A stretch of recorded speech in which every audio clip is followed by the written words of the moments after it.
தேர்தல் முடிந்தும் தேர்தல் முடிவுகள் தெரிந்தும் தலைநகரை பிடிக்கப் போவது யார், தலைநகரில் அமைய போவது யார், அந்த எந்த கட்சியுடைய ஆட்சி அமைய போகிறதுங்கிற கேள்விக்கு இதுவரைக்கும் விடை தெரியாமல் இருந்த பொழுது இன்று தலைநகரை ஆட்சி செய்ய போவது ஆம் ஆத்மி கட்சி, அதுவும் காங்கிரசுடைய ஆதரவோடு என்ற செய்தி கிடைத்திருக்கிறது. பல்வேறு கேள்விகள் எழுந்திருக்கின்றன. அதாவது யாருடைய வலையில் யார் விழுந்தது? காங்கிரஸ் பிஜேபியின் வலையில் ஆம் ஆத்மி விழுந்ததா, அல்ல இந்த கட்சியின் வலையில் மற்ற இரண்டு கட்சிகள் விழுந்தனவா என்பது போன்ற கேள்விகள் எழுந்திருக்க, இந்த ஆட்சி எத்தனை நாள் நீடிக்கும், இது நீடித்து நிலைக்கக்கூடிய ஆட்சியா, எத்தனை மாதங்கள் நீடிக்கும், அல்ல முழு ஆட்சி காலமும் நீடிக்குமா என்பது போன்ற கேள்விகள் எழுந்திருக்க, இதைத்தான் இன்றைய ஆயுத எழுத்து நிகழ்ச்சியில் விரிவாக நாம் அலசருக்கின்றோம். முதலில் இது பற்றிய ஒரு தொகுப்பினை காண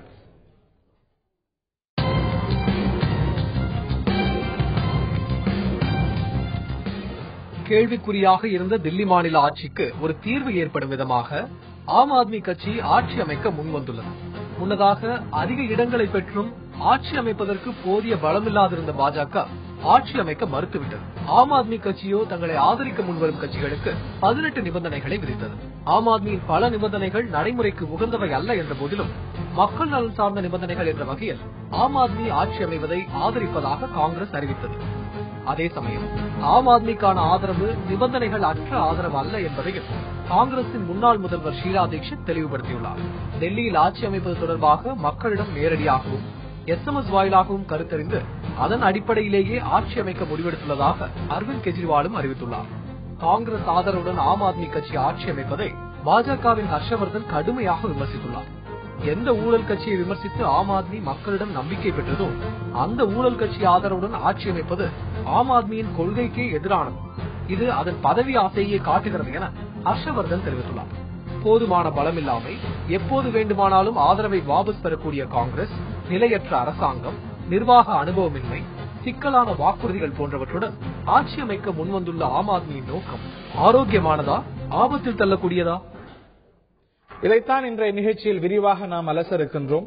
இந்த நிகழ்ச்சியில் நம்மிடையே பங்கேற்கிறார்கள் ஆம் ஆத்மி கட்சியின் திரு சந்திரமோகன், நிகழ்ச்சிக்கு வரவேற்கின்றோம். அதே போல காங்கிரஸ் கட்சியின் திரு ராஜசேகர் அவர்கள் இணைகிறார். பாரதிய ஜனதாவின் திரு KT ராகவன் மற்றும் பத்திரிகையாளர் திரு கார்த்திகை செல்வன் ஆகியோர் இணைகிறார்கள். முதல் கேள்வி ஆம் ஆத்மி கட்சிக்கு, உங்களை நோக்கி எழுந்திருக்கக்கூடிய பிரதான பிரம்மாண்டமான கேள்விதான். எந்த கட்சியை ஊழலுடைய ஊற்றுக்கண் என்றீர்களோ, எந்த கட்சியை ஒழிப்பதுதான் உங்களுடைய பிரதான லட்சியம் என்றீர்களோ, அந்த கட்சியோட ஆதரவோடு அமைந்திருக்கிறது உங்களுடைய ஆட்சி. நீங்கள் செய்திருப்பது துரோகம் என்று உங்களுடைய எதிர்கட்சிகளால் விமர்சிக்கப்படுறீங்க. அதாவது எலெக்ஷன் முடிஞ்ச அப்புறம் என்ன ஆச்சுன்னா, பிஜேபி தான் அதிக சீட்டு வாங்கின கட்சி. கவர்மெண்ட் ஃபார்ம் பண்ணுங்கன்னா அவங்க பண்ண முடியாதுன்ட்டாங்க. அதுக்கப்புறம் என்ன சொன்னாங்க, ஏஏபி நீங்க ஃபார்ம் பண்ணுங்க அப்படின்னாங்க. சரி, நாங்க சொன்னோம் இல்ல, நாங்க ஆப்போசிஷன்ல தான் இருக்க போறோம், எங்களுக்கு காங்கிரஸ் கட்சியும் வேண்டாம், பிஜேபியோட ஆதரவும் வேண்டாம், நாங்க ஆப்போசிஷன்ல இருக்கோம் அப்படின்னு. அப்ப பிஜேபியும் சொன்னாங்க, காங்கிரஸ் என்ன சொன்னாங்க, மக்களுக்கு நீங்கள் செய்யற துரோகம் இது, அவங்களுக்கு வாக்குறுதி கொடுத்தீங்க, இதை பண்ண போறோம் அதை பண்ண போறோம், இப்ப ஆட்சி அமைக்காம ஏமாத்துறீங்க அப்படின்னாங்க. இப்ப ஆட்சி அமைக்கணும்னா ஏதாவது ஒரு கட்சியோடைய ஆதரவு தேவை. சோ 18 கோரிக்கைகள் வச்சோம். காங்கிரஸுக்கும் லெட்டர் அனுப்பிச்சோம், பிஜேபியோட ஹெட்டுக்கும் லெட்டர் அனுப்பிச்சோம். இந்த கோரிக்கைகள்ல நீங்க சம்மதிச்சீங்கன்னா நாங்க உங்களுடைய அலையன்ஸ் வச்சு ஆட்சி புரியிறோம். முதல்ல காங்கிரஸ் என்ன சொன்னாங்க, எந்த ஒரு நிபந்தனையும் இல்லாம உங்க கட்சிக்கு ஆதரவு தருவோம்னு சொன்னாங்க முதல்ல. இப்ப திடீர்னு என்ன சொல்றாங்க, இப்ப ஆட்சி அமைக்கணும்னு சொன்ன உடனே நிபந்தனைகள் இல்லாம ஆட்சி புரியறதுக்கு நாங்க ஒத்துக்க மாட்டோம் அப்படின்றாங்க. அதாவது ஒரு பச்சோந்தி மாதிரி எப்படி இப்படியும் மாறுறது அப்படியும் மாறுறதுங்கிறது. இந்த விமர்சனத்தை காங்கிரசுடைய விமர்சனம் புதுசா எழறது இல்ல. இதே போன்ற விமர்சனத்தை பச்சோந்தி அப்படிங்கிற வாசகத்தை இப்ப வச்சாலும் கூட அந்த கட்சி மீது நல்ல எண்ணம் கொண்டவர்களா இல்ல. இது உங்களுக்கு முன்கூட்டியே தெரியாது. கண்டிப்பா. அதனாலதான் என்ன பண்ணோம்னா, இப்ப இவ்வளவு சொல்றாங்க, எல்லா மக்களுக்கு எல்லாம் நீங்க துரோகம் பண்றீங்க ஆட்சி அமைக்காததுனால என்ன சொன்னோம்னா, சரி ஓகே கரெக்ட் தான் நீங்க சொல்றீங்க. டெல்லியில மொத்தமா 70 தொகுதிகள், அதுல 280 பொதுக்கூட்டம் இந்த ஒரே வாரத்துல வச்சு, அதுல 258 பொதுக்கூட்டங்கள்ல மக்கள் எல்லாம் என்ன சொன்னாங்கன்னா, கவர்மெண்ட் ஃபார்ம் பண்ணுங்க. எந்த கட்சியுமே இதுவரைக்கும் மக்கள் கிட்ட கேட்டு இதுவரைக்கும் இறங்கி ஒரு செயல்பாடு பண்ணதே கிடையாது. முக்கியமான ஒரு தருணம் இது. டெல்லியில முக்கியமான ஒரு கேள்வி அது. அத நாங்க என்ன சொன்னோம்னா, நாங்க சும்மா ஒரு பொலிட்டிக்கல் அஃபேர்ஸ் கமிட்டியும் ஒரு 7 பேர் சேர்ந்து முடிவு எடுக்க வேண்டிய விஷயம் இல்ல. மக்கள் எங்களுக்கு ஓட்டு போட்டாங்கன்னா அவங்களே சொல்லட்டும், இது நாங்க ஆட்சி அமைக்கிறோமா வேணாமான்னு. மக்கள் அனைவரும் ஏகோபித்து அவங்க ஆட்சி அமைங்க, பரவாயில்ல, மைனாரிட்டி கவர்மெண்டா இருந்தாலும் பரவாயில்ல, நல்லது பண்ணுங்க, ஒரு 6 மாசம் எவ்வளவு நல்லது பண்ண முடியும் பண்ணுங்க. ஏன்னா காங்கிரஸ் எப்ப வந்து நம்ம காலடியில இருந்து எழுப்பாங்கன்னு தெரியாது. அது வரைக்கும் எங்களுக்கு நல்ல ஆட்சி தாங்கன்னு மக்கள் வந்து சொன்ன முதல் கட்ட கருத்தா புரிஞ்சுக்கிறேன். நான் திரு ராஜசேகர் அவர்கள்ட்ட கேட்க விரும்புகிறேன். இப்படி உடனே கருத்து மாறுறீங்களே, முதல்ல அன்கண்டிஷனல் சப்போர்ட் நீங்க, நிபந்தனையற்ற ஆதரவு நீங்க, இப்போ கண்டிஷன் சப்போர்ட் அப்படிங்கிறீங்க. இது பச்சோந்தித்தனம் இல்லையாங்கிறார். First of all unconditional support conditional support ரெண்டுமே கிடையாது. அதை நீங்க புரிஞ்சுக்கணும், தவறாக புரிஞ்சுக்கணும். It is neither a conditional support nor an unconditional support. Aam Aadmi கட்சிக்கு வந்து வெளியிலிருந்து ஆதரவு தரோம். எதுக்காக தரோம்? ஆம் ஆத்மி கட்சியோட 18 கொள்கைகள் ஒரே நாள்ல வந்து நாங்க வந்து வானத்தை வலிச்சு வில்லாக்கி அம்பா விடுவோம் சொன்னோம்னா நாங்க நம்பிட்டோம். அப்படிதான் கிடையாது. We cannot trust this election burden on the people and the taxpayers. முதல்ல என்ன சொன்னீங்க? ஒரு நிமிஷம், allow me to speak. இருங்க, நான் என்ன சொல்றேன், மக்களுக்கு நல்லது நடக்கணும். மக்கள் ஓட்டு போட்டாங்க, மக்களுக்கு நல்லது நடக்கணும். டெல்லியில் வாழும் மக்கள் வந்து ஓட்டு போட்டாங்க, அவர்களுக்கு நன்மை நடக்க வேண்டும். ஒரு திருப்பி they cannot face an election. இந்த மக்களுக்கு வந்து வரி சுமைகள் அவர் மீது வந்து சேரும். இரண்டாவது, இந்த எலெக்ஷன் ப்ராசஸை அவாய்ட் பண்றதுக்கு ஒரு செக்யூலர் குரூப் வேணும். ஒரு மதவாத பிஜேபி, மதவாத பிஜேபியை ஆட்சியிலிருந்து வருவது தடுக்க வேண்டும் என்றால் ஆம் ஆத்மி கட்சிக்கு வெளியிலிருந்து unconditional and not a conditional support. இல்லங்க, முதல்ல தேர்தல் முடிஞ்சோன்னு என்ன சொன்னீங்க? நிபந்தனையற்ற ஆதரவு தரோம் அப்படின்னு நீங்க சொன்னீங்களா இல்லையா? இருங்க, நிபந்தனையற்ற ஆதரவு எப்பனா அந்த ரிசல்ட் வந்த உடனே அப்புறமா அவங்க கேட்டாங்க 18 ப்ராமிஸ், இதெல்லாம் நீங்க பண்ணுவீங்களா? எலெக்ஷன்ல வந்து நாங்க எலக்ட்ரிசிட்டி 50% ப்ராமிஸுக்கு முன்னாடியே தேர்தல் முடிவு வந்த பிறகு இப்போ நிபந்தனை அற்ற ஆதரவுன்னு சொல்ல மட்டும் இல்ல, கவர்னருக்கு எழுதிய கடிதத்துல குறிப்பிட்டிருக்கீங்க. இப்போ சொல்றேங்க, நாங்க வந்து we are ready to support the Aam Aadmi party. எந்த அளவுக்குன்னா அவங்க மக்கள் கிட்ட செய்த அந்த வாக்குறுதிகளை எவ்வளவு நேரத்துல, எவ்வளவு நாட்கள்ல, எவ்வளவு மணி நேரத்துல, எவ்வளவு மாதத்துல நிறைவேற்ற போறாங்க. Let them give a plan. சரி, அவங்க என்ன செய்றாங்க அப்புறமா நம்ம வந்து சொல்லுவோம். எல்லாம் யூகத்தின் அடிப்படையில் பதில் சொல்லிட்டு இருக்க முடியாது. இந்த நிலையில திரு ராகவன் அவர்கள்ட்ட கேட்க விரும்புறேன். ஆட்சி அமைஞ்சிருச்சு, நியாயமா நீங்க சந்தோஷப்படணும். நீங்க ஆட்சி அமைக்க விரும்பல, ஆட்சி அமைச்சிருக்காங்க, சந்தோஷம் தானே பண்ணணும்? நாங்க சந்தோஷப்படணுங்க. ஆனா இப்ப மணி 8:15. சரி, இதே 8:15 28ஆம் தேதி நவம்பர் மாசம் 2013, அதாவது போனதுல ஆம் ஆத்மி கட்சியினுடைய தலைவர் அரவிந்த் கெஜ்ரிவால் சரி ட்வீட் பண்றாரு. இந்த நேரத்துல என்னன்னா, நான் காங்கிரஸோடயோ பிஜேபியோட எந்தவித காரணத்தோடும் கூட்டணி வைத்துக் கொள்ளவே மாட்டேன் அப்படின்னு சொன்னார். அது பேட்டிகளிலும் குறிப்பிடுறாரு. இதே போல அண்ணா ஹசாரே இயக்கம் ஊழலுக்கு எதிரான இயக்கத்துல முதல்ல சொன்னாரு இது நான் பொலிட்டிக்கல் சொன்னாங்க. அதுக்கப்புறம் சொன்னாரு இப்ப அண்ணா ஹசாரே விரும்பலன்னா நான் கட்சி ஆரம்பிக்க மாட்டேன்னு சொன்னாரு. அதுக்கப்புறம் சொன்னார் நாங்க கட்சி மெஜாரிட்டி வரலன்னா ஆட்சி அமைக்க மாட்டோம்னு சொன்னார். அதற்கு பிறகு சொன்னார் we will not ask or we will not offer our support to Congress BJP. ரெண்டு பேருக்குமே காங்கிரசுக்கும் பிஜேபிக்கும் ஆதரவையும் கொடுக்க மாட்டோம், ஆதரவையும் கேட்க மாட்டோம் அவங்க கிட்ட எலெக்ஷன் ரிசல்ட் வந்த உடனே சொன்னார். இப்ப அண்ணா ஹசாரேக்கு முதல்ல அவர் வந்து அண்ணா ஹசாரே வந்து கவிழ்த்துட்டாரு. இப்ப டெல்லி மக்களை கவுக்க பாக்குறாரு. அதாவது ஒரு ட்வீட்டை குறிப்பிட்டீங்க, நான் ஒரு ட்வீட்டை குறிப்பிடுறேன். இப்போ யார் சொல்றாங்க மக்களுக்கு துரோகம் செஞ்சாங்கன்னு? ஹர்ஷ்வர்தன் சொல்றாரு. ஹர்ஷ்வர்தன் ட்வீட் பண்ணாரு. அதான் காங்கிரஸ் தான்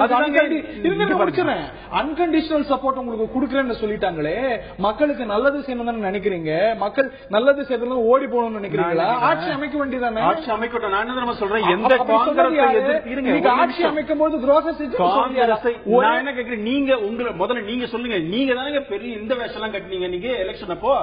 நான் என்ன கேக்குறேன், அவர் என்ன சொன்னாரு, ஏதோ காங்கிரஸ் எதிரான ஒரு இயக்கம் போலதானே கொண்டு வந்தீங்க, ஒரு ஆட்சியை கொண்டு வந்தீங்க, ஒரு கட்சி ஆரம்பிச்சீங்க. இன்னைக்கு என்ன ஒரு நிமிஷம் நீங்க நீங்க நடுவில் பேசாதீங்க. நான் என்ன கேக்குறேன், SMS வாயிலா மக்களை கேட்கறீங்களே, அதே மக்கள் தானே 10 நாளுக்கு முன்னாடி ஓட்டு போட்டிருக்காங்க. 70% மக்கள் காங்கிரஸ் வரக்கூடாதுன்னு சொல்லி இருக்கிறாங்க. அப்ப மக்களுடைய ஜனநாயகத்துல மக்கள் வாக்குகளை கொடுத்திருக்கிறார்கள். 70% மக்கள் காங்கிரஸ் வரக்கூடாதுங்கிறாங்க. நீங்க காங்கிரஸோட தான் போவீங்கன்னா உங்களுடைய ஊழல் அதனால 280 முழுக்க வச்சு மக்களை திருப்பி கேட்டு அவங்க சொன்ன அப்புறம் தான் இப்ப ஆட்சி அமைக்கிறீங்களா? அதுதான் உண்மையான ஜனநாயகம். அதுதான் உண்மையான ஜனநாயகம். மக்கள் கிட்ட ஓட்டு போட்டு வந்த உடனே மக்களை மறக்கிற பார்ட்டி இல்ல இது. ஓட்டு போட்டு வந்த உடனே முக்கியமான ஒரு டிசிஷன் மக்கள் கிட்ட போய் கேட்டு அவங்க சொன்ன அப்புறம் அவங்களுடைய விருப்பத்துக்கு செய்யணும். இது புது வகையான உங்களுக்கு புரியுது கொஞ்ச நாள் ஆகும். உங்களுக்கு புரியுது கொஞ்ச நாள் ஆகும். மக்கள்கிட்ட போய் கேட்டு வந்து சென்ட்ரல் கவர்மெண்ட்ல நீங்க வரல போச்சு அப்படின்னு நினைக்கிறீங்க. அதெல்லாம் கொஞ்ச நாள் இருங்க சார், மாறுவீங்க. நீங்க சென்ட்ரல் கவர்மெண்ட்ல நல்ல கால சீனா உள்ள வந்த உடனே இருங்க நாடு முழுக்க மக்களுக்கு SMS வாயிலா கேட்டு சீனாவோட சண்டை போடலாமா வேணாமான்னு கேட்பீங்க. நீங்க உங்களை நம்பி மக்கள் சென்ட்ரல்ல கொடுக்காம இருக்கிற நல்ல விஷயம். நான் என்ன கேட்கிறேன், ஒரு நிமிஷம் சார், இந்த அரவிந்த் கெஜ்ரிவால் ஆம் ஆத்மியை ஏன் ஆட்சி அமைக்கல? தேர்தல் செலவு மக்கள் மேல மீண்டும் சுமத்த நினைக்கிறீங்களா? ரெஸ்பான்சிபிலிட்டில இருந்து ஓடி போகணும்னு நினைக்கிறீங்க? நீங்க வந்து உங்களுக்கு கொடுத்தாங்களா, வாய்ப்பு கொடுத்தாங்கல்ல, ஆட்சி அமைங்க, ஃப்ளோர்ல பாப்போம். நான் அந்த வந்து கான்ஃபிடன்ஸ் மோஷன்ல நீ சப்போர்ட் காங்கிரஸோட வாங்குறீங்க. நான் கேக்குறேன், இல்லாத கட்சியா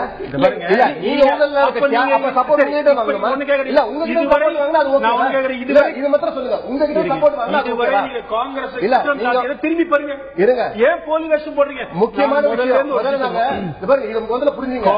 ஊழலை எதிர்த்து சட்டம் போட்டோம். காங்கிரஸும் சரி பிஜேபியும் சரி ரெண்டுமே ஊழல்வாதி கட்சி தான். அதனால ரெண்டுமே எதிர்த்து சண்டை போட்டோம். வெறும் காங்கிரஸ் எதிர்த்து மட்டும் சண்டை போட சொல்லாதீங்க. ஊழல் நீங்க நம்பர் 1 பார்ட்டி இல்ல, பிஜேபி நம்பர் 1 பார்ட்டி. அப்ப ஆட்சி அமைங்க, ஏன் பயப்படுறீங்க, ஏன் ஓடுறீங்க? ஆட்சி அமைங்க. இப்ப சொல்றீங்க நம்பர் 1 பார்ட்டி பெருசா வீர முழக்க முடிறீங்க. அப்ப ஆட்சி அமைக்கு ஏன் தொடர்ந்து Aam Aadmi is the B team of Congress இன்னைக்கு நிரூபிச்சிருக்கீங்க. ஆமா, இப்ப நீங்க இப்படி சொல்றீங்க அப்படினா அப்படி சொன்னீங்க. இப்ப என்ன சொல்றீங்க? B team of the Congress சொன்னீங்க, முன்னாடியே சொன்னீங்க, நடுவுல ஏன் சொன்னீங்க? அதான் அவங்க நிபந்தனையற்ற ஆதரவு தராங்களே, அவங்களோட நிபந்தனையற்ற ஆதரவோட ஆட்சி அமைங்கன்னு சொன்னது நீங்க தான். இப்ப நாங்க சொல்றதா கேக்குறாங்க. நான் என்ன கேக்குறேன், நீங்க ஏன் யோகிய மாதிரி சொன்னீங்க இத்தனை நாள்? அதான் நான் கேட்டுட்டு இருக்கேன். நான் உங்ககிட்ட கேக்குறேன், ஏன் அப்படி சொன்னீங்க? இல்லங்க, நாங்க நான் என்ன சொல்றேன், நாங்க வரலன்னு சொன்னேன். எங்களுக்கு மெஜாரிட்டியில ஆட்சி அமைக்கல, நீங்க ஆட்சி அமைங்க. Floor of the assembly majority prove பண்ணியானோம். அப்ப இப்ப ரெண்டு கட்சியுமே கூட வித்ட்ரா வெளில போனா என்ன நடக்கலாம். இன்றைக்கு எந்த காங்கிரஸை எவ்வளவு பேசினீங்க, இந்த காங்கிரஸோட சேர்றீங்களே, உங்களுடைய இரட்டை வேடம் இங்கே பிஜேபி எதிர்க்கிறதா பேசணும். எங்களுக்கு ரெண்டு கட்சியோட ஆதரவும் வேண்டாம். இது வந்து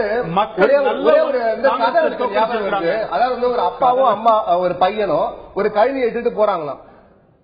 போறவங்க என்ன சொன்னாங்க, அடா அறிவு கட்டவனுங்களா, கழுதியை வச்சுட்டு அது மேல ஏறாம போறாங்கன்னாங்க. சரின்னு அப்பா என்ன பண்ணா, பையனை ஏத்திட்டு போனாங்க.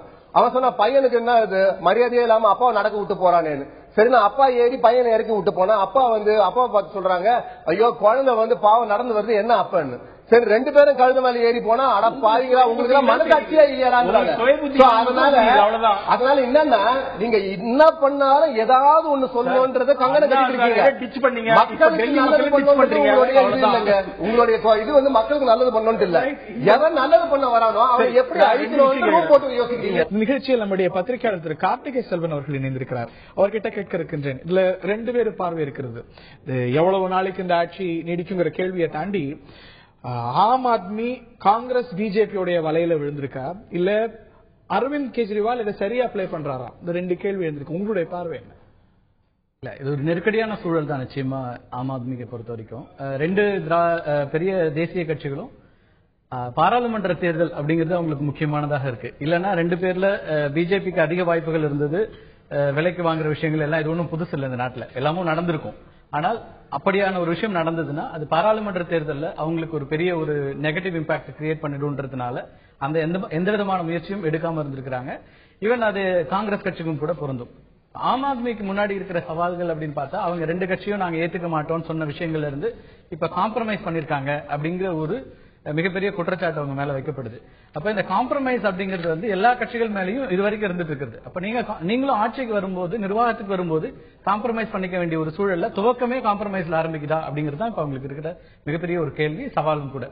ஆனால் பொதுவாக பொதுமக்கள் பார்வையிலிருந்து பார்த்தானா ஒரு மூன்றாவதாக ஒரு கட்சி வந்திருக்கிறது, ஒரு ஆல்டர்னேட் பார்ட்டியா ஒன்று வந்திருக்குது.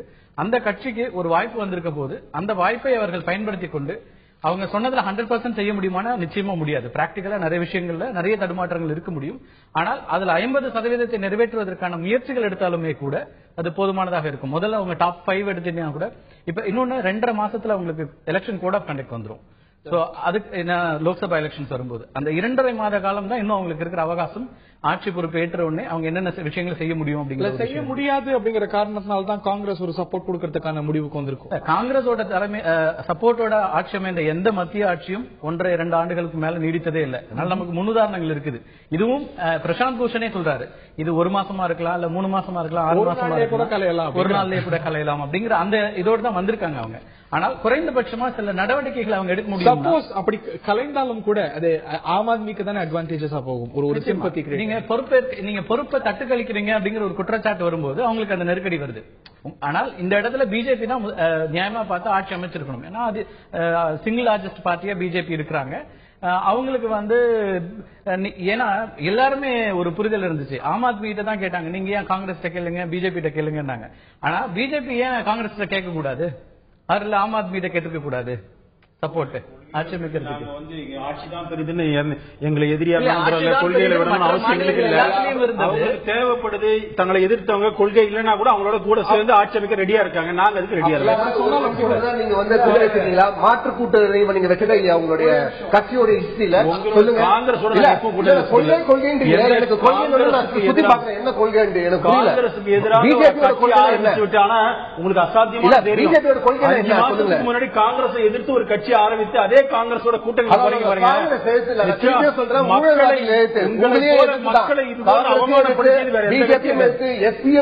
எல்லாரையும் எதிர்த்து ஊழல்வாதிகளை எதிர்த்து தான் நாங்க வந்து ஆட்சி அமைச்சோம் தவிர்த்து காங்கிரஸ் எதிர்த்து இல்ல. காங்கிரஸ் எதிர்த்து பண்றதுக்கு நாங்க பிஜேபி இல்ல. காங்கிரஸ் கேட்க வேண்டியிருக்கு. திரு ராஜசேகர், அதாவது இப்ப பிரசாந்த் பூஷன் கூட சொல்றாரு, எந்த நேரத்திலையும் ஆட்சி பறி போகலாம், எந்த நேரத்திலும் காங்கிரஸ் சப்போர்ட்டை பின்வாங்கலாம் அப்படின்னு. உங்களுடைய வரலாறும் அப்படியே இருக்கு. பல ஆட்சிகளுக்கு இப்படிதான் நீங்க வெளியில இருந்து ஆதரவு கொடுத்திருக்கீங்க. ஆனா அந்த ஆட்சிகளை உடனுக்குடனே இல்ல ரொம்ப குறுகிய காலத்திலே கவிழ்த்திருக்கீங்க. அந்த மாதிரி இந்த முறையும் செய்வீங்க, தேர்தலுக்கு பிறகாது செய்வீங்கன்னு நம்பப்படுது. ஏங்க இப்ப வந்து நீங்க சொல்றது பார்த்தா நீங்க எப்ப ஆட்சியை கவுப்பீங்க அப்படின்னு நேரடியா கேட்டுருங்க. அதை விட்டு இது செஞ்சிருக்கோம் அது செஞ்சிருக்கோம் இந்த மாதிரிலாம் கேள்வியே இன்னொரு விஷயம். ஆம் ஆத்மி கட்சிக்கு வந்து நிபந்தனையற்ற ஆதரவு கிடையாது. இஷ்யூ பேஸ்ட் சப்போர்ட் இது இது நம்ம வெளியில இருந்து சப்போர்ட் பண்றோம். Issue based support point number 1. Point number 2, ஆம் ஆத்மிக்கு மாற்றம் உத்தரவாதம் கொடுக்க முடியுமா? இருங்க, நான் அதான் சொல்றேன், அதுக்கு பதில் சொல்ல அலோவ் பண்ணுங்க. It's an issue based support. இது கண்டிஷனல், இந்த கண்டிஷன் இந்த அன்கண்டிஷன், இது வந்து வித்வுட் கண்டிஷன்லாம் கிடையாது. இஷ்யூ பேஸ் சப்போர்ட் கொடுக்கிறோம். ராஜசேகர், இந்த இஷ்யூ பேஸ் சப்போர்ட்ங்கிற விஷயத்தை நேத்தியும் சொல்ல முந்தா நேத்தியும் சொல்ல ஆட்சி அமைக்க கோரும் போது சொல்ல முடியும். நான் என்ன கனவு காண்பிக்க முடியும்? அன்கண்டிஷனல் சப்போர்ட்ங்கிற விஷயத்தை மையப்படுத்தி தான் ஆட்சி அமைக்கிறதுக்கான முடிவு எடுக்கப்படுது. சார் ஒரே ஆட்சி அமைக்கிறதுக்கான முடிவை எடுத்த பிறகு இல்ல இது அன்கண்டிஷனல் சப்போர்ட் இல்ல conditional support. It is not a conditional support. It is an issue based support in the interest of the people of Delhi. இந்த நாட்டு மக்கள் இருங்க, நீங்க இஷ்யூ பேஸ் சப்போர்ட்னு சொன்னாலும் it is not an unconditional support ன்னு ஷீலா தீக்ஷித் மிக தெளிவா சொல்லிருக்காங்க. ஏங்க கரெக்ட்ங்க, it's issue based support, is not unconditional support, it's issue based support. ஒன்னு. பாயிண்ட் நம்பர் 2 என்னன்னா, ஆம் ஆத்மி கட்சி வந்து அவர்கள் கொடுத்த வாக்குறுதியை டெல்லி மக்களுக்கு என்னென்ன செய்ய போறாங்க என்று நாங்கள் கேட்கிறோம். எவ்வளவு நாட்கள் கேட்கிறோம், இந்த இவ்வளவு மாதத்தில் செய்ய போறோம், இவ்வளவு ஆண்டுகள் செய்ய போறோம், இவ்வளவு நாட்கள் செய்ய போறோம் என்று அதை அவர்கள் சொல்ல வேண்டும். Point number 2. பாயிண்ட் நம்பர் 3, அவருடைய பேச்சு, அவருடைய நடத்தை இப்ப சொன்ன மாதிரி பச்சவந்தின்னு பேச, இது தி அப்ரோச் பாருங்க. What you so you ரீப். எதை நீங்க விதைக்கிறீங்க அதுதான் அறுவடை செய்ய முடியும். அத மாதிரி நீங்க வந்து இப்ப காங்கிரஸ் வந்து தெளிவா சொல்லுது, we want a secular front. Aam Aadmi ஒரு மதவாத ஒரு கூட்டணியை, கொள்கையற்ற மதவாத கட்சி பிஜேபியை ஆட்சிக்கு வராமல் தடுப்பதற்கு ஆம் ஆத்மி கட்சி முன்வந்திருக்கு. இப்படி புரிஞ்சுக்கலாமா? பிஜேபியோட ஆம் ஆத்மி நல்ல கட்சி. Issue base support. It's an issue based. மக்கள் வந்து டெல்லியில வாக்கு கொடுத்திருக்காங்க. 31 சீட்டு பிஜேபிக்கு, 28 சீட்டு ஆம் ஆத்மிக்கு. ஆம் ஆத்மி கட்சி எங்க கிட்ட லெட்டர் போட்டு கேட்கறாங்க, இதெல்லாம் நீங்க செய்யணும். உடனே என்ன பண்ணாரு எங்க தலைவர், இளம் தலைவர் ராகுல் காந்தி, லோக்பால் மசோதாவை பாஸ் செய்தோம். மக்களுடைய pulse of the people, Delhi மக்களின் பல்ஸை புரிஞ்சுக்கொண்டு, நாட்டு மக்களின் உணர்வுகளை தெரிஞ்சு கொண்டு இருங்க. தடுத்தது யாரு? நாங்கள தடுத்தோம். இல்ல பிஜேபி என்ன பண்ணிட்டாரு உங்களுடைய இளம் தலைவர் ராகுல் காந்தி? இந்த மாதிரி லோக்பால் மசோதாவை இவங்க யார என்ன சொல்றாரு, நான் வந்து இந்த லோக்பால் பில்லை ஏற்றுக்கொள்கிறேன். அண்ணா ஆச்சாரிக்கு மேல ஆம் ஆத்மி கட்சியா இவரா? சந்திரபாபு கிடையாது. அண்ணா ஆச்சாரிய தான் ஒரு மாபெரும் ஸ்டால்வர்ட். அவரே இவங்க ஓவர்டேக் பண்ணி அவரே கேள்வி கேட்கிறார். லோக்பால அவரை ஆதரிச்சாரு, அவரே சொல்லிட்டார். See, this party was formed. அந்த கேள்வி கேட்கணுங்க, அதுக்குதாங்க ஒரு ஃப்ரீடம் ஃபைட்டர் இந்த நாட்டுக்கு நல்லது செய்ய வெளியில வந்தாரு. அவர் கேட்டாரு, அண்ணா ஹசாரே பேனர்ல வந்ததுதான் ஆம் ஆத்மி கட்சி. ஆம் ஆத்மி ஒண்ணு ஹெலிகாப்டர் இருந்து குதிக்கல. அண்ணா ஹசாரே பேரை வந்து யூஸ் பண்ணிட்டு அவர் என்ன சொன்னாரு, நீங்க வந்து இந்த கட்சியை கழிச்சிருங்க நீங்க அப்படின்னு கேட்கல. வந்தாங்க எலெக்ஷன், மக்கள் வாக்கு வரவேற்கிறோம், ஆட்சி அமைக்கிட்டோம், சிறப்பா நடத்திட்டோம், மக்கள் நன்மை செய்யட்டோம். அதனால இவங்க மக்கள் போட்டு மாட்டா சொல்லிட்டு இந்த ஹிட்லர் மாதிரி பேசிட்டு இருக்க. நான் யார் தெரியுமா, நானும் ரவுடி தான் இவங்க இறங்கி விடாது. அவங்க பேச்சு வந்து எப்பவுமே ஒரு விஷயம் அணுகுமுறை சரியாக இருந்தால் ஆம் ஆத்மி கட்சிக்கு காங்கிரஸ் கட்சி துணையாக இருக்கும், 5 ஆண்டு துணையாக இருக்கும். அவருடைய அணுகுமுறை சரியில்லை என்றால், மக்களுக்கு விரோதமான செயலாக இருந்தால் காங்கிரஸ் கட்சி மக்களுக்கு விரோதமான செயலை சப்போர்ட் பண்ண. திரு சந்திரமோகன் அவர் சொல்றதுல என்ன தவறு இருக்கு? அதாவது கண்டிஷன் சப்போர்ட் கூட நீங்க ஒரு 18 அம்ச திட்டத்தை சொல்லிருக்கீங்க. இந்த 18 அம்சத்தை திட்டத்தை மையப்படுத்திய கண்டிஷனை தவிர அது நல்ல விஷயம் தானே. இதெல்லாம் செயல்படுத்தணும்னு ஒரு காலக்கெடு கொடுக்கறாங்க. இதெல்லாம் செஞ்சா சரியா செஞ்சா ஆதரவு தொடர்ந்து நீட்டிக்கிறோம் அப்படிங்கிறாங்க. உங்களுடைய திட்டத்தை தான் நிறைவேற்ற சொல்றாங்க. எங்களுக்கு அந்த பிரச்சனையே இல்லை. அதனால ஆட்சி அமைக்கிறோம். இல்லன்னா வந்து நாங்க ஆட்சி அமைக்காம போவோம் இல்லையா? குற்றம் சாட்டுறீங்க. அப்பா அது கேட்க வேண்டிய கேள்வி தானே. முதல்ல ஆட்சி அமைக்க மாட்டோம் சொன்ன போது ரொம்ப உஷாரா வந்து அன்கண்டிஷனல் சப்போர்ட் தரோம்னு சொல்லிட்டு ஆட்சி அமைக்க போறோம்னு அப்படியே பின் வாங்குறாங்க இல்லையா? இருந்தாலும் நாங்க என்ன சொல்றோம், பரவாயில்ல நீங்க அந்த மாதிரி மாற்றி பேசினாலும் பரவாயில்ல. அடுத்த 6 மாசத்துக்கு டெல்லிக்கு எலெக்ஷன் ரீ எலெக்ஷன் வரதுக்கு 6 மாசம் ஆக போது. 6 மாசத்துக்கு டெல்லியில வந்து கவர்மெண்டே இல்லாம இன்னும் அவசரப்படுறதுக்கு நீங்க எவ்வளவு திட்டினாலும் பரவாயில்ல. அந்த 6 மாசத்துக்குள்ள எங்களால எவ்வளவு நல்லது பண்ண முடியுமோ அவ்வளவு பண்ணலாம் தான் இறங்கி இருக்கோம்.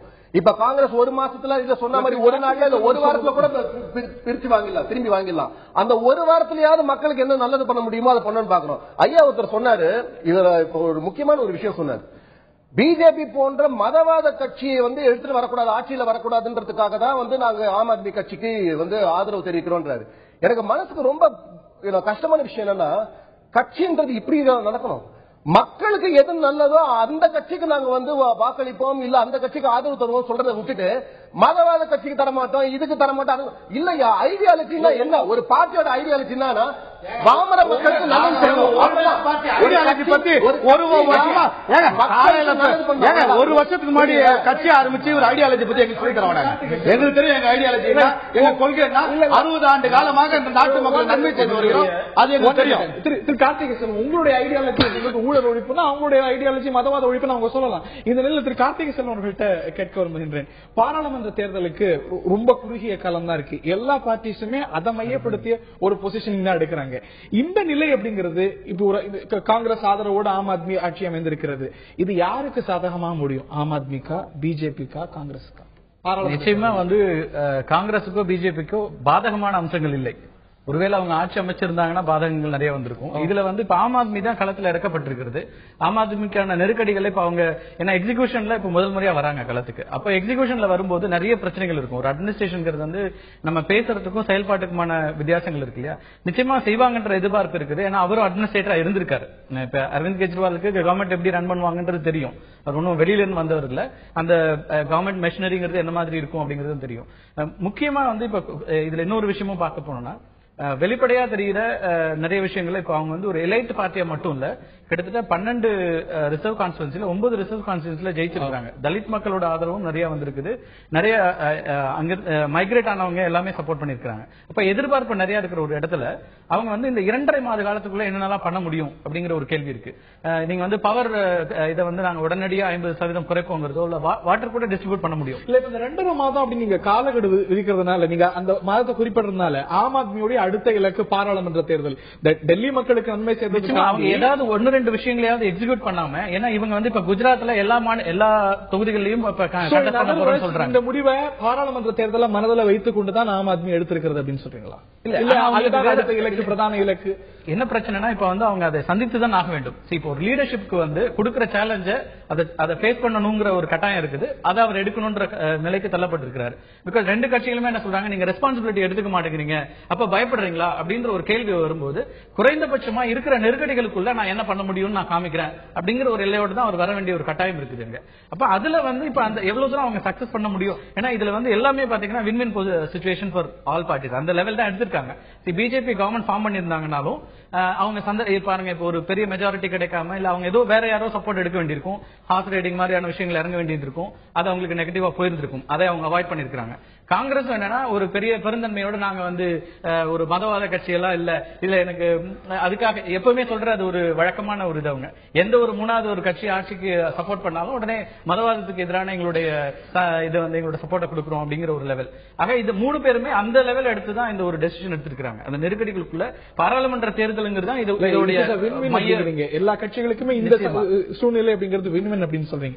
இதே சூழ்நிலை பாராளுமன்ற தேர்தலை பொறுத்த வரைக்கும் எந்த கட்சிக்கு சாதகமாக அமையும்? பாராளுமன்ற தேர்தலுக்கும் இன்றைக்கும் ரொம்ப சிறிய மாதங்களே இருக்கு. அதுவும் அவர் சொன்னது போல இந்த கோட் ஆஃப் கண்டக்டும் ஒரு சில மாதங்களே வந்துடும் எனும்பொழுது ஆம் ஆத்மிக்கு டெலிவர் செய்யறதுக்கு ஒரு சில மாதங்களே இருக்கின்றன. இது இந்த முடிவு பற்றி கேள்விகள் எழுகின்றன. இது தற்கொலை முயற்சி என்ற ஒரு பார்வையும் இல்ல, இது சரியாக எடுக்கப்பட்ட முடிவு என்ற மற்றொரு பார்வையும் இருக்கிறது. இதை பற்றி தான் இந்த நிகழ்ச்சியில் விரிவாக நாம் அலசி வருகின்றோம். இந்த நிகழ்ச்சியில் நம்முடைய பாரதிய ஜனதாவின் திரு KT ராகவன் அவர்கள் இருக்கிறார். ஒரு பார்வை இருக்கிறது, 32 சீட் இருந்தும் நீங்க ஆட்சி அமைக்கல. ஆட்சி அமைச்சிருப்பீங்க எப்போ? பாராளுமன்ற தேர்தல் பக்கத்துல வரலன்னா மற்ற கட்சியில இருந்து சில எம்எல்ஏக்கள் உங்க வழிக்கு வர வச்சு அமைச்சிருப்பீங்க, ஹார்ஸ் ட்ரேடிங்ல ஈடுபட்டிருக்கீங்க. பாராளுமன்ற தேர்தல் வரலங்கிற ஒரே காரணத்தினாலதான் பாரதிய ஜனதா ஹார்ஸ் ட்ரேடிங்ல ஈடுபடலங்கிற குற்றச்சாட்டு உங்க மேல. இந்த குற்றச்சாட்டோ அது உங்களுடைய கருத்தோ, அது உங்களுடைய கருத்து இல்ல. நான் மட்டும் நாம முதலே சொல்லிட்டோம், டே 1 சொன்னார். நான் சொன்னேன் தேர்தல் முடிவுகள் வந்த உடனே சொன்னோம் நாங்கள் இதுல விருப்பப்படலன்னு சொல்லிட்டு. ஏன்னா பிகாஸ் நாம கொடுத்த வாக்குறுதிகளை நிறைவேற்ற முடியாது. இப்ப இவங்க பாருங்க என்ன சொல்றாரு, அவர் பச்சோந்திங்கிறார். இன்னும் நாளைக்கு இன்னும் ஸ்பாரிங் நாளைக்கு இருக்கு, நாளைக்கோ நாளைக்கோ வச்சிருக்காங்க போல இருக்கு. அதுக்குள்ள இவர் 26 அவர் பச்சோந்தின்னு அவரை சொல்றாரு. இவர் வந்து இவரை திட்டுறாரு, நீங்க அண்ணா ஹசாரை டிச் பண்ணீங்கன்னு பேசுறாரு. இருந்தாலும் இந்த அளவுக்கு அவங்களுடைய கூட்டணி எந்த அளவுக்கு ஒற்றுமையா இருக்கு உண்மை. எனக்கு 2-3 விஷயங்கள் தெளிவுபடுத்திருக்காங்க. நாங்க 2 பேரும் கூட்டணி கட்சிகள் அல்ல, இஷ்யூ பேஸ்டா ஆதரவு. இந்த பாராளுமன்ற சட்டமன்ற தேர்தலில் டெல்லியில் என்னங்க இஷ்யூ? ஊழலுக்கு எதிரான காமன்வெல்த் கேம் நடந்தது, அதுக்கு எதிரான அதே மாதிரி லோக்பால் விஷயங்களுக்கு எதிரான ஒரு ரெஃபரண்டமா தான் எல்லாரும் பார்த்தாங்க. அதுக்காகத்தான் இந்த ஆம் ஆத்மியே வந்தது. இன்றைக்கு ஊழலுக்கு எதிரான மக்கள் 15 ஆண்டு காலம் முதலமைச்சராக இருந்த ஷீலா தீட்சித்தை கவுத்துட்டு 8 சீட்டு கொடுத்திருக்காங்க. நீங்க நேத்து ஒவ்வொரு 222 மீட்டிங் போட்டீங்களா? அந்த 222 மீட்டிங் சட்டமன்ற தேர்தலுக்கு முன்னாடி இதே மாதிரி மீட்டிங் போட்டீங்களா? அப்ப காங்கிரஸ் எப்படி கிழிச்சிருப்பீங்க? இப்ப அடுத்த 10 நாள் நாங்க ஆட்சிக்கு வரணும் என்பதற்காக மக்கள்கிட்ட கேட்டோம்னு ஏதோ சொல்றாங்க. 5 லட்சம் மக்கள் யாரு தெரியல. உங்களுக்கு 25% ஓட்டு வந்தது. இன்றைக்கு 5 லட்சம் மக்கள் SMS அனுப்பினாங்கன்றீங்க. அதோட டேட்டா என்ன இருக்கு தெரியாது. இப்படிதான் சொன்னாங்கன்னு சொல்லிட்டு உள்ள வந்துட்டாங்க. இப்ப SMS நம்பி உள்ள வராங்க. மக்கள் கொடுத்த வாக்குறுதி, மக்கள் கொடுத்த ஓட்டை நம்பி வரல. இப்ப SMS நம்பி ஆட்சி. நான் கேட்கிறேன், இப்போ ஒரே ஒரு விஷயம் சொல்லட்டும். ஏன்னா நம்முடைய மரியாதைக்குரிய நண்பர் பவுண்டர் மெம்பர் சந்திரமோகன் வந்து founder member of Aam Aadmi, அவருடைய கான்ஸ்டிடியூஷன்ல கையெழுத்து போட்டவரே அவர்தான். அன்னைக்கு கூட நீங்க அறிமுகப்படுத்தி பேசுறீங்க. அதனால பவுண்டர் மெம்பர் அரவிந்த் கெஜ்ரிவால் வருங்கால முதலமைச்சருடைய நண்பர். எனக்கு ஒரு விஷயத்த சொல்லட்டும். இப்ப அங்க காமன்வெல்த் அந்த விளையாட்டுல கேஸ் நடக்குது. அதுல ஷீலா தீட்சித் இருக்காங்க. உங்களுடைய நிலைப்பாடு என்ன? அந்த கேஸ் நடக்குமா நிக்குமா? நீங்க உங்களுடைய நிலைப்பாடு அதுல என்ன? அதே போல ஊழலுக்கு எதிரான உங்க கட்சி ஆரம்பிச்சீங்களே, நேத்து ஆதர்ஷ் குடியிருப்பு வழக்குல அந்த இதை வந்து பாம்பே மகாராஷ்டிரா அரசாங்கம் அதை நிராகரித்து விட்டது. அது உங்களுடைய நிலைப்பாடு என்ன? நீங்க என்ன பவுண்டர் மெம்பர், ரொம்ப க்ளோஸ் டு ஹை கமாண்ட், சொல்லுங்க பாப்போம். எங்களுடைய எப்பவுமே எங்களுடைய நிலைப்பாடு என்னன்னா ஊழலுக்கு எதிர்ப்பு தான். புரியுதுங்களா? இப்ப நீங்க கேட்ட வந்து முதல் கேள்வி என்ன கேட்டீங்க? குற்றச்சாட்டு இருக்கு. எங்களோட 18 கோரிக்கைகள்ல ஒரு கோரிக்கை அது இருக்கு. பாத்தீங்களா? லெட்டரை பாத்தீங்களா? உங்க கட்சிக்கும் அமிச்சோம், டெல்லிக்கும் அமிச்சோம். ஷீலா தீட்சித் மேல இருக்க குற்றங்களுக்கு நாங்க வந்து நடவடிக்கை எடுப்போம், அதற்கு எந்த விதமான தடையும் இருக்கக்கூடாதுன்னு போட்டோம். சோ அந்த கேள்விக்கு முதலே பதில் வந்தாச்சு. 2வது லோக்பால் மசோதா அதுதான் கேட்கிறோம். இப்ப நீங்க சொன்னீங்களா ஆதர்ஷ் வழக்குல வந்து அப்படியே எல்லா நிரபராதிகள் காங்கிரஸ் எதுவுமே தப்பே பண்ணல அப்படின்னு சொல்லிட்டாங்கல்ல, அதுக்காக தான் அந்த 18 கோரிக்கையில முக்கியமான நம்பர் 1 கோரிக்கையா ஜன்லோக்பால் அதை வந்து நிறைவேற்றணும். அந்த மாதிரி ஒரு வலிமையான லோக்பால் சட்டம் வந்ததுன்னா எல்லா ஊழல்வாதிகளும் பிடிச்சி ஜெயில போடலான்றதுக்காக அதை கேட்டோம். 2க்கும் பதில் வந்துருச்சா? 2க்கும் பதில் வந்துருச்சுங்களா? என்னங்க 2க்கும் பதில் வந்துருச்சா? ஷீலா தீட்சித் மேல நடவடிக்கை கண்டிப்பா தொடர்ந்து கண்டிப்பா நடக்கும். ரொம்ப கண்டிப்பா நடத்தி ஆகணும். அப்பதான் காங்கிரஸ் வந்து அவங்களுடைய வாக்குறுதியை வந்து வெளில வாபஸ் வாங்குவாங்க. எப்ப நாங்க வந்து நடவடிக்கை எடுக்கிறோமோ அப்பதான் வாபஸ் வாங்குவாங்க. தெரியும் என்ன நடக்குன்னு தெரியும். எங்களுக்கு வந்து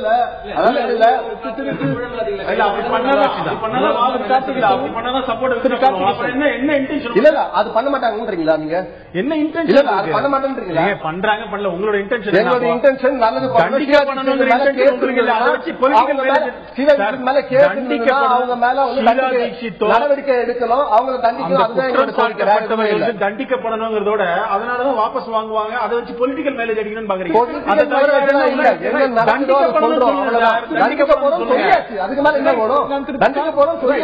கார்த்திகை செல்வன் கேட்க விரும்புறேன். அதாவது காங்கிரஸ் கட்சியினரும் அன்கண்டிஷனல் சப்போர்ட் இல்லைன்னு சொல்ல, இவங்களும் எங்களுடைய ஆட்சி ஒரு நாள்ல பறி போகலாம், ஒரு மாசத்துல பறி போகலாம், 2 மாசத்துல பறி போகலாம்னு சொல்ல, இப்போ இந்த ஆட்சியை தாண்டி இது எப்ப வேணாலும் பறி போகலாம் அப்படிங்கிற ஒரு நிலைக்கு ஆம் ஆத்மி வந்துருச்சு. இல்ல அந்த ஒரு மனநிலைக்கு வந்துட்டாங்கன்னு புரிஞ்சுக்கலாம்.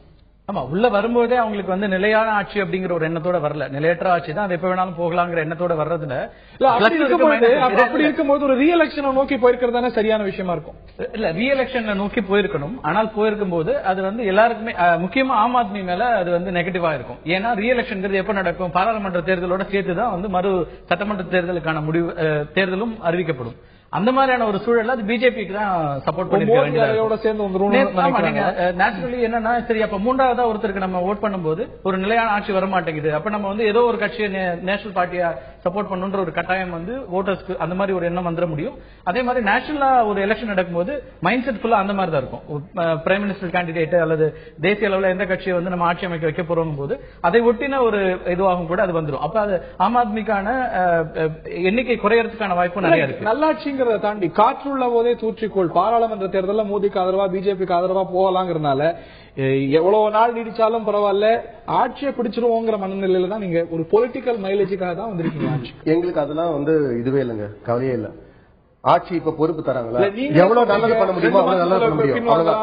பின்வாங்களா அப்படிங்கும்போது ஒரு ஸ்திரமான ஒரு ஆட்சி நோக்கி ஏன் போயிருக்க கூடாது? எப்ப வேணாலும் அந்த பிளான் எப்படி வரும்? ஸ்திரமான ஆட்சி எப்படி வரும்? மெஜாரிட்டி எங்களுக்கு இருந்தா வரும்.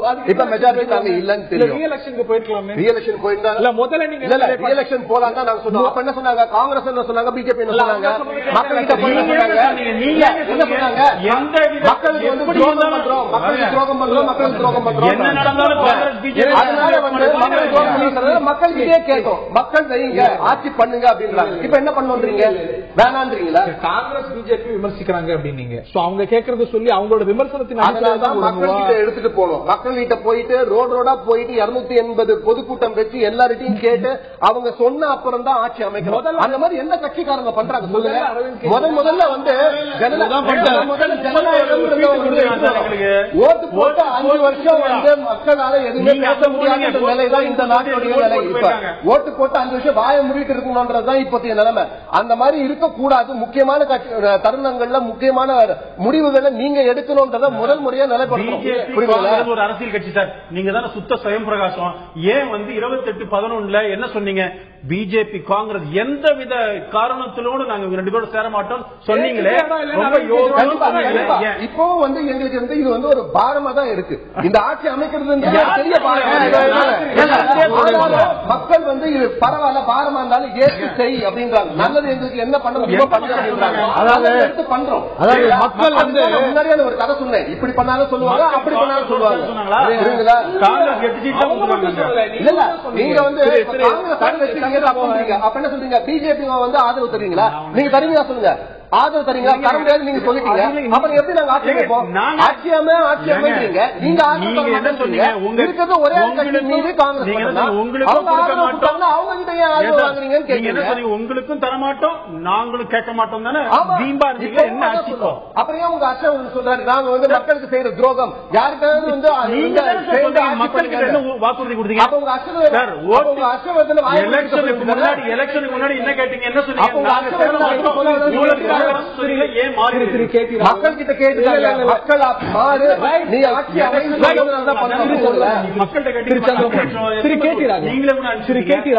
உங்களோட பிரதான குற்றச்சாட்டு என்ன? அவங்க ஒண்ணு சொன்னாங்க, வேற ஒண்ணு செஞ்சாங்க.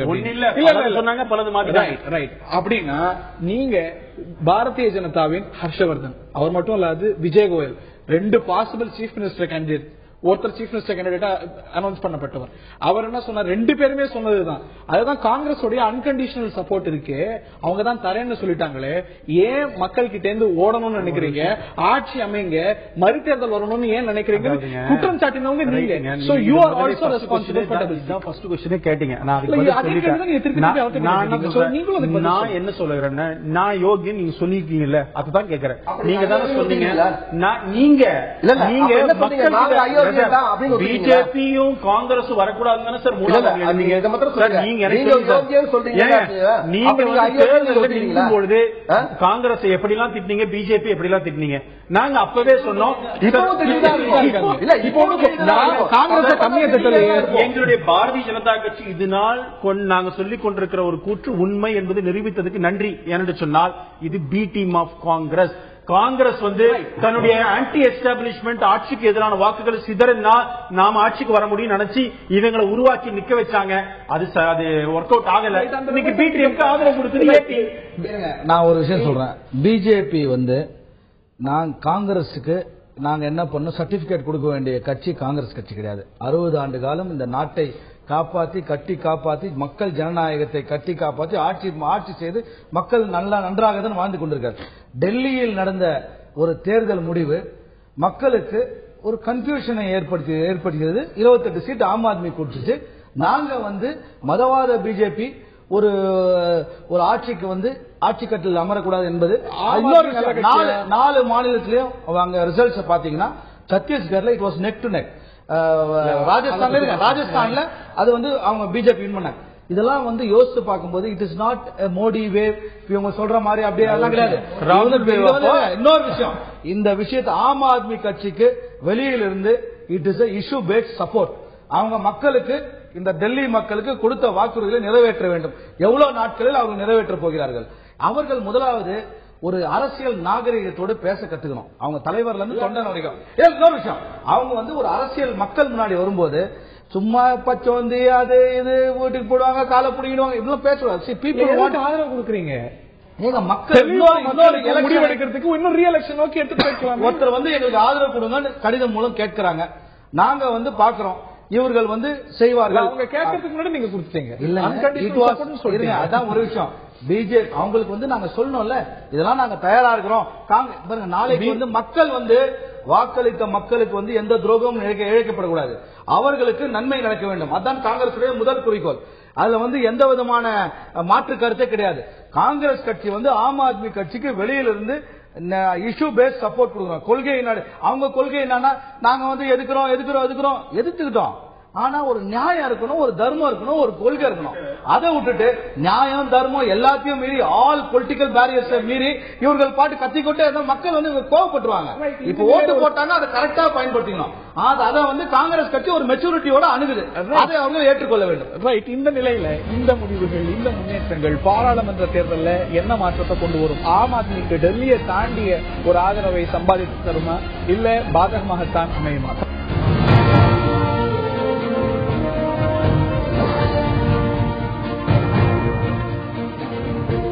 டெல்லியில் ஆம் ஆத்மி கட்சியின் ஆட்சி பெரிய மாற்றத்தை ஏற்படுத்துமா என்ற கேள்விக்கு ஆம் ஏற்படுத்தும் என்று 36% தெரிவித்திருக்கிறார்கள்.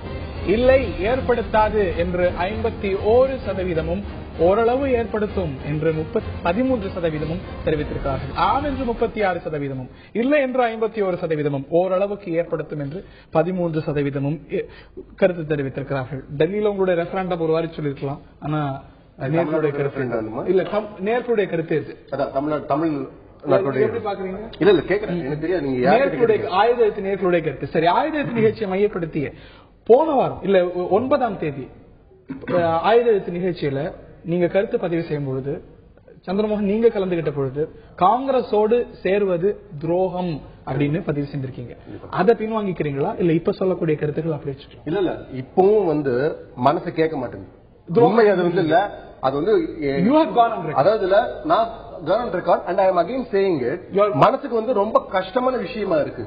அதாவது ஃபுல் மெஜாரிட்டியோட வந்திருந்தா தனிப்பட்ட முறையில இது வந்து ஃபீல் பண்ணி நான் மக்கள்கிட்ட உண்மையா சொல்ற வேண்டிய விஷயம். ஆனா டெல்லி மக்கள் என்ன சொல்றாங்கன்னா, பரவாயில்ல பண்ணுங்க, ஆட்சி பண்ணுங்க, நல்லது செய்யுங்க அப்படின்றாங்க. சந்திரமோகனோட கருத்தா இல்லையான்றது முக்கியம் இல்ல, ஓட்டு போட்டது டெல்லி மக்கள். அவங்க என்ன சொன்னாங்க அதுதான் செய்யறோம்.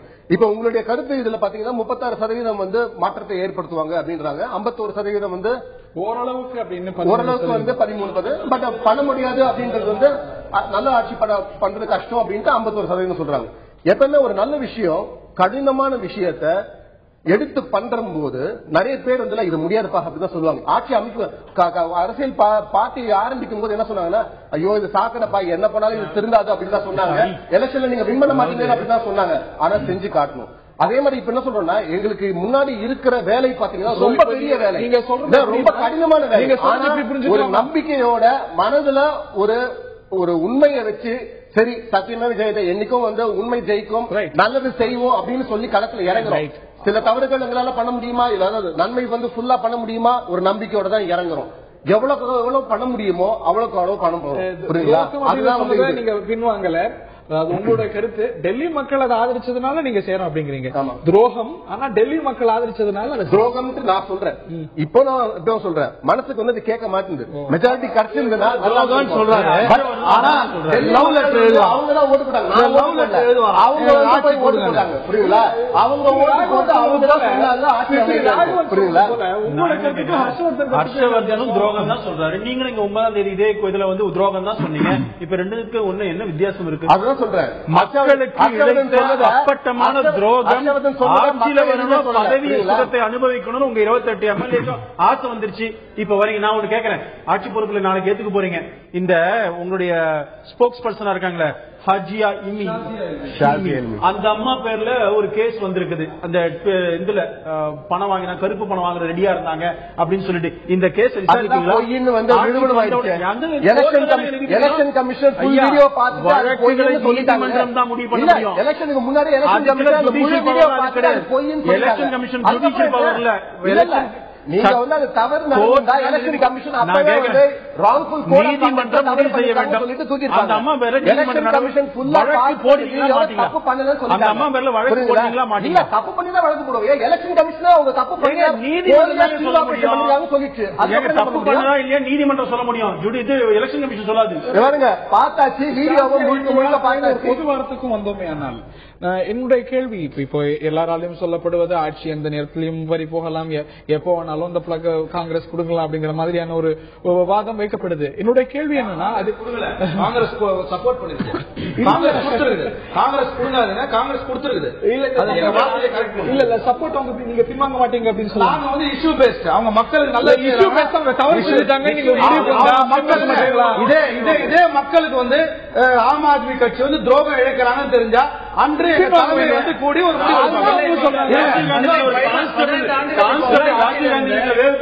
மத்திய பேசுற கட்சி கிடையாது. காலகாலமா ஆட்சி மக்கள் கார்த்திகை செல்வன் அவர்களுடைய கருத்தை நான் கேட்க விரும்புறேன். இது பாராளுமன்ற தேர்தலுக்கு முன்பாக காங்கிரஸ் செய்யும் நினைக்கிறீங்களா? நிச்சயமா அதுக்கு முன்னாடி பண்ண மாட்டாங்க. ஆனால் அது எப்போ செய்யணும்னா அதுக்கான நெருக்கடியை ஆம் ஆத்மி உருவாக்க முடியும். இப்போ ஊழல் குற்றச்சாட்டுகளை, காங்கிரஸ் கட்சி தலைவர்கள் மீதான ஊழல் குற்றச்சாட்டுகளை அவங்க எவ்வளவு தூரம் விரைவாக நடத்துறதுக்கான முயற்சிகள் எடுக்கிறாங்க அப்படிங்கறதுல அது வெளிப்படுத்த முடியும். ஷீலா தீட்சித் உள்ளிட்ட மற்ற எல்லா தலைவர்களும் 15 ஆண்டு காலத்துல நிறைய அவரும் சொல்லிட்டு இருக்காரு, நான் ஊழல் வழக்குகள்ல உடனடியாக நாங்கள் வந்து வேகமாக அதுல செயல்பட போகிறோம் அப்படிங்கிறாங்க. அப்போ காங்கிரஸோட நிலைப்பாடு என்னங்கிறது தெரியும். ஒருவேளை முன்னாள் அமைச்சர் ஒருத்தரை கைது செய்ய போறாங்கன்னு வச்சுக்கோங்களேன், அப்பவும் காங்கிரஸ் தொடர்ச்சியா இவங்களை சப்போர்ட் பண்ணுமா அப்படிங்கிற ஒரு கேள்வி வரும். ஆம் ஆத்மிக்கான அரசாங்கத்திற்கு கொடுக்கின்ற அந்த ஆதரவுங்கிறது அப்ப பாராளுமன்றத்துக்கு தேர்தலுக்கு முன்னாடி காங்கிரஸ் கட்சியை எக்ஸ்போஸ் பண்றதுக்கான ஒரு வாய்ப்பை உருவாக்க வேண்டியது ஆம் ஆத்மி தான். அதுக்கான வாய்ப்பு அவங்கள்ட்ட இருக்கு. ஒரு விஷயம் தான் அந்த நிகழ்ச்சியோட இறுதியில புரியுது. எப்படி இருந்தாலும் இந்த ஆட்சி அதிக நாள் நீடிக்கிறதுக்கான வாய்ப்புகள் அப்படிங்கிறது மிக குறைவு அப்படின்னு நம்ம புரிஞ்சுக்கலாம் அப்படின்னு நினைக்கிறேன். மக்களுக்கு நல்லது செய்வதாக இருந்தால் காங்கிரஸ் கட்சி நீங்க எல்லாம் சொல்வதும் அனைவரும் இந்த நல்ல நீங்க எல்லாரும் சொல்ற அவங்க ஆசை எங்க ஆசை கிடையாது. அதாவது மக்கள் இது ஆட்சியை போன வாரம் நான் ஒண்ணு பேசுறேன், இந்த வாரம் ஒண்ணு பேசுறேன். சந்திரசேகர் கவர்மெண்ட்ல இருந்து ஐக்கிய குஜராத் நடந்த விஷயம் நான் என்ன சொல்றேன், I am talking about today. இன்று என்ன நடக்கின்றது? தலைவர் ராகுல் காந்தி பொறுப்பேற்ற பிறகு ஆம் ஆத்மி கட்சி பாராட்டி இருக்கிறார். அவர்கள் வெற்றி பெற்ற உடனே ஒரு மாபெரும் தலைவர் இந்தியாவில் ஒரு இளம் தலைவர் வந்து பப்ளிக்கா பிரஸ் மீட் பண்ணி ஆம் ஆத்மி கட்சியை பாராட்டுகிறார். அதான் அணுகுமுறை. ஒரு அணுகுமுறை வந்து சரியாக இருந்தால் காங்கிரஸ் கட்சி அவர்களை வரவேற்கும். இந்த மாதிரி போன வாரம் ஒண்ணு பேசாது, போன வாரம் இது இந்த வாரம் பேசினா ஒத்துக்க முடியாது. நேர்மையாக அணுகுமுறை இருந்தால் நேர்மையாக காங்கிரஸ் சப்போர்ட் பண்ணும். ரைட். ஆனால் அப்படின்னு காரணங்கள் பல காங்கிரஸ் கட்சியினராலே அடிக்கப்பட ஆம் ஆத்மி கட்சியும் கூட எந்த நேரமும் உங்களுடைய ஆட்சி பறிபோகலாம் அப்படிங்கிற மனநிலை இருக்கிறது. பொது பார்வையும் இந்த ஆட்சி எவ்வளவு நாள் நீடிக்கும் என்ற ஒரு கேள்வியை மையப்படுத்தி இருக்கிறது. அதிக நாள் நீடிக்குமா, அது நாளா, மாத கணக்கா, அல்ல ஆண்டு கணக்கா, முழு ஆட்சி காலமும் நீடிக்குமா, பொறுத்திருந்து பார்ப்போம். அதையும் தாண்டி அது என்ன தாக்கத்தை மக்கள் மத்தியில் ஏற்படுத்துகிறது, பாராளுமன்ற தேர்தலில் என்ன தாக்கத்தை ஏற்படுத்துகிறது அப்படிங்கிறத பொறுத்திருந்து பார்க்க வேண்டும். நிகழ்ச்சியில் பங்கேற்ற திரு கார்த்திகை செல்வன், திரு கே டி ராகவன், திரு சந்திரமோகன் மற்றும் திரு ராஜசேகர் மற்றும் பார்க்க நேயர்களுக்கு நன்றி தெரிவித்து விடைபெறுகிறேன்.